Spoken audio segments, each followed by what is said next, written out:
Hey folks, and welcome to Car Stars here on Devil's Night for 10 wild facts about T-Bird's 73 Ford Thunderbird in the 1994 film The Crow. And also, happy Halloween to all.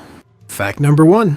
There were two 1973 Ford Thunderbirds used to fill the role of T-Bird's car in the film, although there were also a couple custom-made prop vehicles for stunt work built to portray the car at times as well, which we'll get into the details of later on. The 1973 model was chosen for its bold presence, camera-friendly profile that read clearly even in rain and low light, and overall complemented the film's gritty look. The pair of T-Birds were sourced locally in the Wilmington, North Carolina area where principal photography took place. Productions commonly work with local car wranglers and nearby salvage yards to secure multiple examples of the same model for continuity. Big old gas-guzzling luxury coupes were still common and inexpensive in the region at that time, which made it practical to acquire matching Thunderbirds quickly. There were practical filmmaking reasons to choose this platform as well. The long wheelbase and substantial structure ride smoothly over rough pavement, so the car photographs steady during street runs. The roomy interior also helped ease camera work and sound teams, since rigs and operators need space for coverage.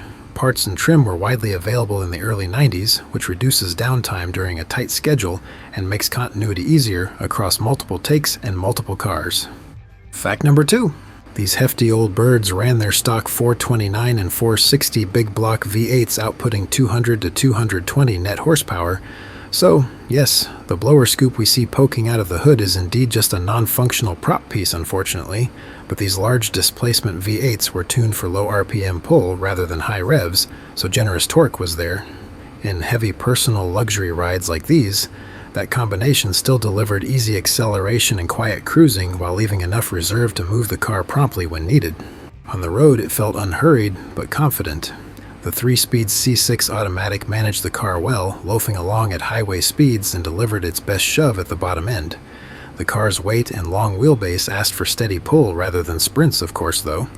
A wide belt accessory drive, fan shroud, and large radiator kept temperatures stable in traffic, even on warm nights. For filmmaking, that favorable temperament mattered. A steady idle helps when cameras and mics are rolling, and a torquey engine moves a heavy car cleanly, even with extra people and camera gear aboard. The roomy engine bay meant quick plug, belt, or hose changes between setups, and parts were easy to source in the early 90s. Simplicity counted too, since a conventional carb and ignition could be tuned on the spot to keep the picture car ready for the next take. Fact number 3. The 6th generation Ford Thunderbird, 1972 through 1976, was the big luxury peak for the nameplate. It shared much of its hardware with the Lincoln Mark IV, and it presented the personal luxury flagship style. Long hood, short rear deck, formal roof, and small opera windows signaled comfort first. The cabin prioritized refinement and quietness, with thick insulation and plush seating, matching early 70s tastes for a cushy ride and an executive-level presence. Power and motion came from Ford's big block V8 line, most commonly the 429 and the 460, always paired with a smooth 3-speed automatic. The era brought new regulations with the 5-mile-per-hour bumper designs in 1973 at the front and 1974 at the rear, along with emissions equipment that tempered output but did not change its serene character. Buyers could tailor the experience with a long menu of luxury touches. Popular choices included vinyl roofs, badged opera windows, wire-style wheel covers or turbine-style alloys, and rich cloth or leather interiors with generous wood grain. Upscale power accessories were expected, from seats and windows to automatic climate control and an AM/FM stereo or 8-track. The formula kept the Thunderbird relevant through mid-decade tastes. Fact number 4. As for mods made to the cars for their role, beyond the fake blower, they were given a bit more unique styling with a dark red paint respray. Aftermarket mirrors, which looked like they could have come from a Porsche 944 possibly, sat high on the doors. The door handles were shaved and replaced with electric poppers so the doors could be opened without visible hardware for a cleaner look.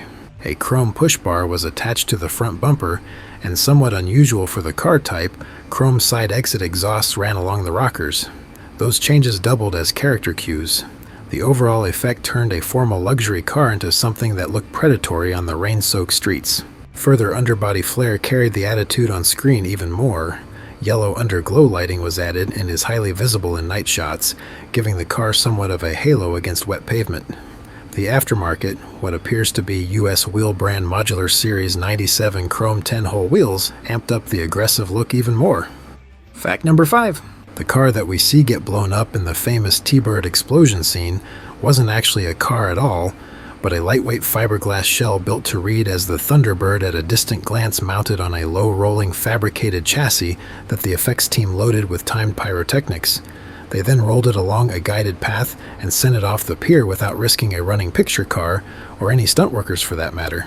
As we can easily see in this part of the scene, the hollow shell and the roller chassis split apart as planned for effect, and then gravity plunges it into the water. The roller's job was to be an impressive spectacle, yet safe and cheap as possible so it could be repeated if something went wrong. A simple steel cradle carried small wheels and kept the center of gravity low so the rig would track straight even after the first charge is fired. The body was attached with breakaway fasteners so it would fly off convincingly. Inside the shell were wired squibs and flame elements in sequences, creating an initial flash, then sustained fire, then a final crescendo as it fell. Cameras did the rest. Night rain and backlights sold the weight and hid the trick, while intercut angles tie the fiery shell to the real car you see in dialogue and driving inserts.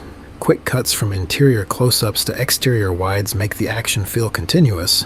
With the roller doing the dangerous work and a rescue line ready to fish it out of the bay immediately after the drop, the crew successfully created the cinematic explosion, while the hero cars remained intact for all the other shots. Fact number 6. For those of you, like myself, who thought those high shots of the latter part of the cop chase looked a bit funky on screen, almost like CGI but not quite, well, that's because those late chase aerial shots were actually just scale RC cars being driven in the scale model city they built for the film. DreamQuest Images, an outside visual effects company, built a radio-controlled Thunderbird so the car could move through a scale city while the camera hung overhead. It measured about 21 inches in length, a size that looks substantial among properly scaled streets and buildings, not to mention quite handy for quick resets and keeping special effects costs low. After filming, the miniature survived mostly intact as a piece of the production's history.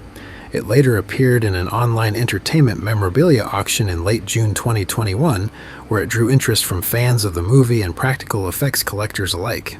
The listing highlighted its working radio controls and recognizable silhouette, and despite its dilapidated and falling apart condition, it still sold for an impressive $1,750, a tidy price for a well-documented screen-used effects model of a cult film car. Fact number 7. So, what happened to the two hero cars post-production, you ask? Well, the two screen-used T-Birds didn't go into a studio archive or museum. They remained in the Wilmington area where most of the production had been filmed, then faded into the local secondhand stream. Because they were seen as ordinary picture cars rather than valued star props, no formal preservation effort followed. Paperwork was thin, memory scattered, and for years the cars existed mainly as screen images and crew recollections while their real whereabouts slipped out of the public eye for decades. Years later, in April 2022, enthusiasts photographed a couple battered and thoroughly rotted-out Thunderbirds in a local Wilmington self-service yard that matched on-screen identifiers. The two were confirmed to be the screen-used T-Birds from the film. However, since the self-serve pick-and-pull yard that received the Thunderbirds runs parts-only inventory, once a car is checked in, it is there to be stripped and then crushed. It should be noted that the cars themselves were already too far gone for restoration interests anyway. Their stay there was short once attention found them. A few keepsakes were salvaged for preservation, then the yard cleared their row and both were crushed. It is a tidy, though be it, a bittersweet ending. These machines may be gone now, but are certainly not forgotten. Fact number 8. So, what does remain of the two screen-used T-Birds then?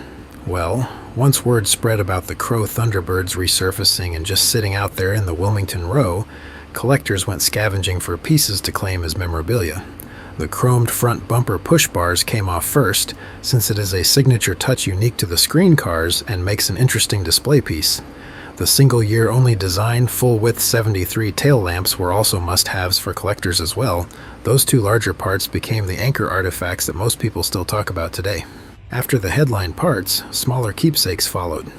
One entrepreneurial-minded scavenger cut the original seat upholstery of one of the cars into small square swatches and offered them as souvenirs on eBay for $25 each, of which all that he posted, 48 of them to be exact, sold out quickly. The idea was simple and clever. A thin, authentic slice ships cheaply, fits in a unique movie-themed display package, and still carries the patina of a sinister night shoot movie car. For fans, that turned a decayed interior into dozens of tiny, affordable, traceable mementos. Fact number 9. As for fan replicas of the Crow 73 T-Bird, there doesn't appear to be many around, probably due to the film being fairly low profile compared to more popular modded movie vehicles, or perhaps a general public distaste for the car's unconventional look possibly.